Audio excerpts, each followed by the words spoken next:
14 मई की देर रात circuit house मार्ग पर दिव्य एक्सप्रेस दैनिक समाचार पत्र के संवाददाता और श्रमजीवी पत्रकार संघ के सदस्य रविंद्र उमाटे के साथ की गई मारपीट के मामले में पत्रकार जगत में खासा आक्रोश देखा जा रहा है, जिसको लेकर 16 मई को श्रमजीवी पत्रकार संघ के बैनर तले अन्य पत्रकार संघ ने भी पुलिस अधीक्षक कार्यालय पहुंचकर एएसपी विजय डावर से मुलाकात कर अपराधियों पर त्वरित कार्रवाई किए जाने की मांग की। बता दें कि 14 मई की रात्रि एक पत्रकार द्वारा सर्किट हाउस मार्ग पर एक डंपर चालक को आम जीवन की सुरक्षा की समझाइश देना इतना नागवार गुजरा कि उसने अन्य साथियों के साथ पत्रकार से मारपीट कर बुरी तरह घायल कर दिया। पत्रकार चालक को हादसा होने की संभावना पर समझाइश दे रहा था, लेकिन चालक ने डंपर मालिक की धौंस देकर पहले खुद मारपीट की, फिर मालिक सहित अन्य को मौके पर बुलाकर एक राय होकर मारपीट की।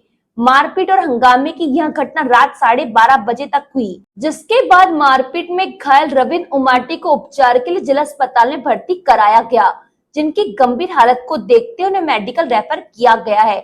वही कोतवाली पुलिस ने देर रात शिकायत के आधार पर मारपीट करने वाले 2 लोगों के खिलाफ प्रकरण दर्ज कर लिया था। इधर पत्रकार साथी के साथ हुए इस तरह के व्यवहार और मारपीट से खफा पत्रकारों ने 16 मई को एएसपी विजय डावर से मुलाकात कर घटनाक्रम की जानकारी दी, जिसके बाद एएसपी विजय डावर ने भी तत्कालीन सीएसपी वैशाली सी और कोतवाली थाना प्रभारी को भी बुलाकर पत्रकारों से चर्चा की। चर्चा के दौरान यह जानकारी निकलकर सामने आई कि मारपीट की घटना के बाद मौके पर पहुंची डायल 100 के चालक ने पीड़ित रविंद्र उमाटे को थाने ले जाने के लिए वाहन में बैठाकर तो ले जाया गया, लेकिन लगभग 100 मीटर ले जाने के बाद उन्हें वाहन से उतार दिया गया, जिसके बाद पीड़ित पत्रकार पैदल ही कोतवाली थाने पहुंचा। इस दौरान एएसपी विजय डावर ने स्पष्ट किया कि उक्त मामले की पूरी जांच की जाएगी, अगर किसी की लापरवाही पाई जाती तो उस पर भी कार्रवाई होगी। इधर मामले में श्रमजीवी पत्रकार संघ के अध्यक्ष इंद्रजीत भोज ने कहा कि पत्रकार साथी रविंद्र उमाटे पर कुछ लोगों ने जानबूझकर प्राण घातक हमला किया। उन्होंने कहा कि जिस तरह की यह घटना बताई जा रही है, बालाघाट में पहली बार संगठित अपराध देखने को मिल रहा है।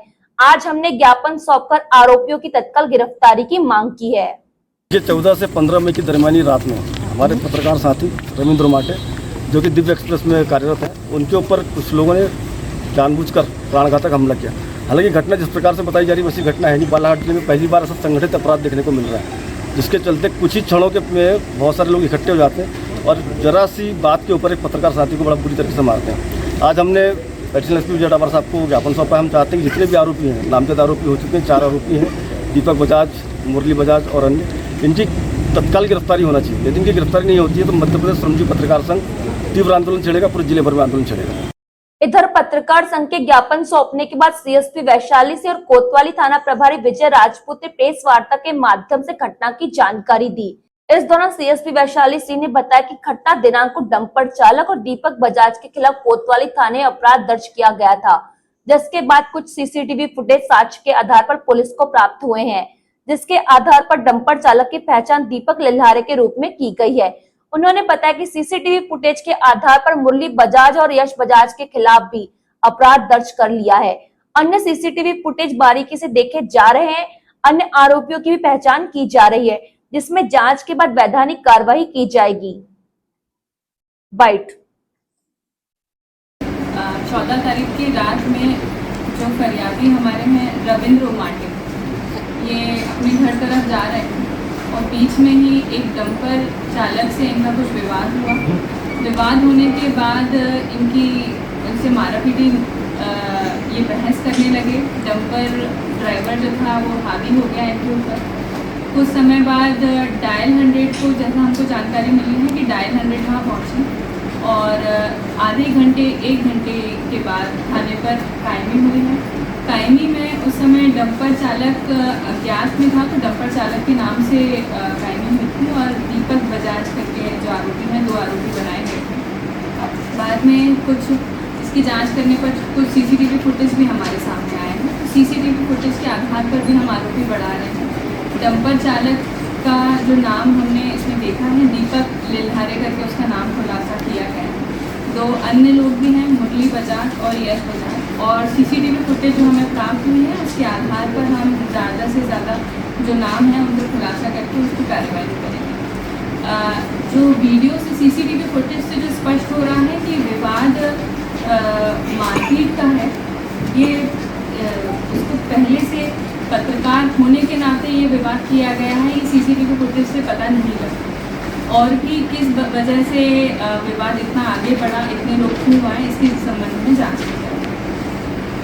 मैम, जरा सी घटना में इतने लोग साथ में मिलके मार रहे हैं एक व्यक्ति को, कितना बड़ा इशू था ही नहीं है, और मतलब इतने लोग मारना किस रूप में देख रहे हैं इसको? दिव्य एक्सप्रेस के लोग भी थे, वो बता रहे हैं पत्रकार साथी है, ये है वो, इसके बावजूद भी इसी संबंध में हम जितने भी सीसीटीवी फुटेज को ही हमने मेन आधार मानते हैं ना, उसमें और फुटेज बहुत क्लियर भी है, घटनाओं में बहुत क्लियर दिख रही है, तो उसके आधार पर ही हम सभी को थाने पर बुलाकर पूछताछ करेंगे और जो भी वैधानिक रूप से सही होगा वही कार्रवाई थाने पर रहेगी। इतनी बड़ी घटना में थाने से कम नहीं पहुँचा और 900 भी उसको सामने से लाके